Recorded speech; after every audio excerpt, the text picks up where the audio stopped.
আপনি কি কখনো নিজের চোখে এমন অসাধারণ একটি দৃশ্য দেখেছেন? আগুনের তীব্র উত্তাপ, ধোঁয়ায় মোড়ানো একটি মাটির কড়াই, গরম বালির মধ্যে মুহূর্তের মধ্যেই সাধারণ চাল পরিণত হচ্ছে মুসমুসে সুস্বাদু মুড়িতে। সত্যি এমন মনোমুগ্ধকর দৃশ্য যে কাউকে কিছুক্ষণের জন্য থমকে দাঁড়াতে বাধ্য করবে। সাধারণ এই চাল থেকে মুড়ি তৈরি হওয়ার এই প্রক্রিয়া শুধু একটি রান্নার কাজ নয়, এটি আমাদের গ্রাম বাংলার শত বছরের ঐতিহ্য, পরিশ্রম আর সংস্কৃতির এক জীবন্ত প্রতিচ্ছবি। এক সময় বাংলার প্রায় প্রতিটি গ্রামে ঘরে ঘরে মুড়ি ভাজা হতো। সময়ের পরিবর্তনে সেই চিত্র অনেকটাই বদলে গেছে। এখন আর আগের মতো বাড়িতে বাড়িতে মুড়ি ভাজার প্রচলন নেই। তবে আজও কিছু সনাতন ধর্মাবলম্বী পরিবারের হাতে গ্রাম বাংলার এই শত বছরের ঐতিহ্য টিকে আছে। সনাতন ধর্মাবলম্বীদের বাড়ির উঠোনে এখনো প্রতিদিন দেখা মিলে আগুন, গরম বালি আর দক্ষ হাতে মুড়ি ভাজার সেই মনোমুগ্ধকর দৃশ্য।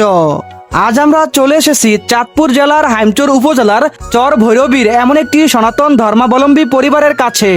এখানে প্রতিদিন সকাল থেকে সন্ধ্যা পর্যন্ত নিষ্ঠা, যত্ন আর দীর্ঘদিনের অভিজ্ঞতায় ভাজা হয় সুস্বাদু মুড়ি।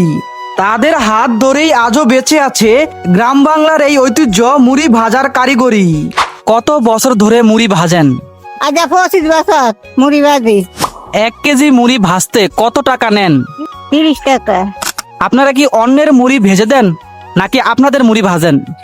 অন্যের মুড়িও ভাজি, নিজা মুড়িও ভাজি। প্রায় 25 বছর ধরে তারা শত বছরের পুরনো পদ্ধতিতে মুড়ি ভেজে আসছেন।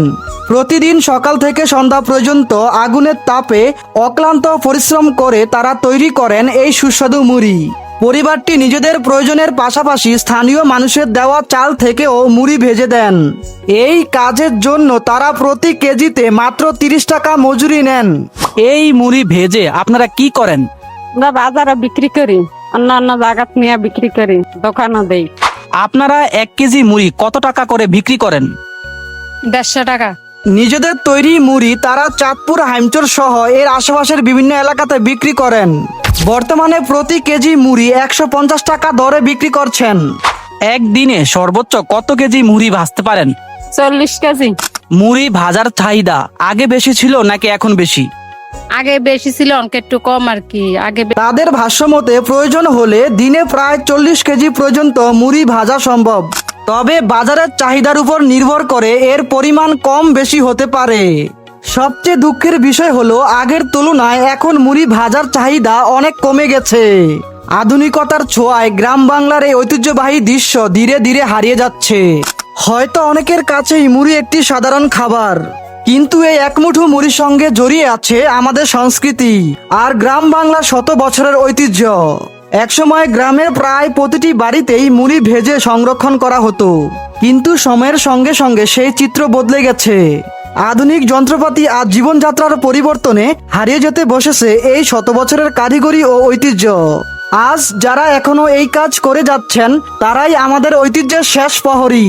তাই আমাদের দায়িত্ব তাদের শ্রমকে সম্মান জানানো, তাদের গল্প মানুষের কাছে তুলে ধরা এবং গ্রাম বাংলার এই অমূল্য ঐতিহ্যকে আগামী প্রজন্মের কাছে সংরক্ষণ করা। কারণ যে জাতি নিজের ঐতিহ্যকে বাঁচিয়ে রাখতে পারে সে জাতি নিজের শেকড়কে ধরে রাখতে পারে।